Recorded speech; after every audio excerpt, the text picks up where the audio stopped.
It's been a crazy 2023 fantasy football season, and whether you ended up a champion or you ended up in a toilet bowl, no doubt some of these players were involved in that outcome. It is time for our annual Fabby Awards. Michael Fabiano, our senior fantasy analyst, is handing out quite a few awards, and we're just going to address a few of them in this very formal video. Hope you guys are watching. All right, Fabs, let's start out with our fantasy football MVP.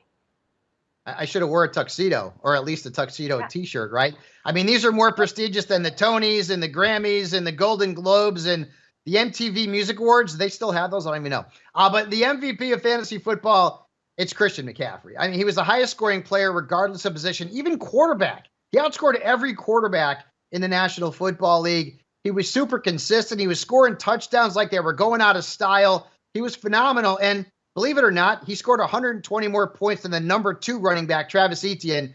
Christian McCaffrey, if you drafted him in the top 3, there's a good chance you went to the championship. I don't know if you won it because he got hurt in that game, but still, McCaffrey was fantastic. Too soon to talk about that championship. Christian McCaffrey leaving early. I'm not over yet. All right, let's move on to the next category, fantasy football breakout. We love this one. There are a lot of players I could put in here, but it's got to be Kyren Williams. And Williams could have won like 5 awards this season, but he was a league winner. This is a guy who, at the NFFC database for average draft position, was 204.2 in the first week of September. You know what that means? He either didn't get drafted or he got drafted really late. Kyren Williams was phenomenal on a points per game basis. Only McCaffrey was better among running backs. He was great, and no one saw it coming. We all drafted Cam Akers. Sean McVay pulled a fast one on us, but if you picked him up off the wire or drafted him late, Kyren Williams' breakout season likely helped you win a championship.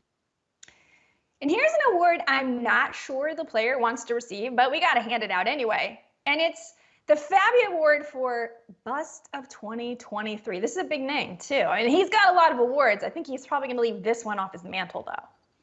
Yeah, I don't think he's going to like this one, but it's Patrick Mahomes. And I can't believe I'm even saying that. Mahomes was the number 1 quarterback drafted on average in 2023. He was a top 36 pick.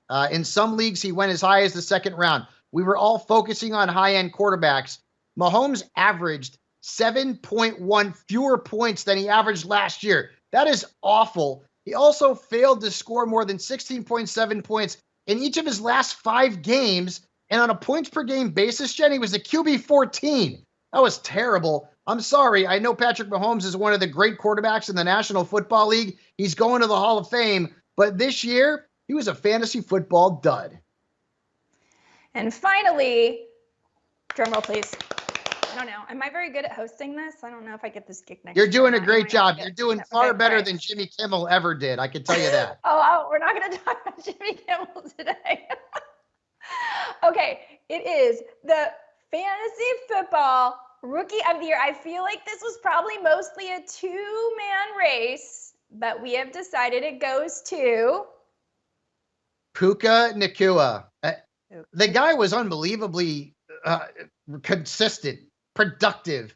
He was 120 points better than Cooper Kupp, which is crazy because Puka, like, Marquez Valdez-Scantling got drafted ahead of Puka. Alec Pierce got drafted ahead of Puka. Isaiah Hodgins, like all these guys that ended up on the waiver wire were drafted ahead of Puka Nacua.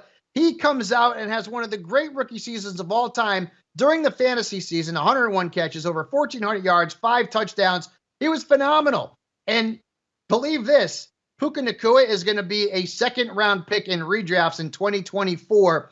He could have won the award for breakout, sleeper of the year, super sleeper of the year, draft value. I mean, he could have won all these things, same as his teammate Kyren Williams, but Puka Nacua was fantastic. What a find he was. If you had him on your fantasy team, good chance you got to the playoffs and maybe won a championship.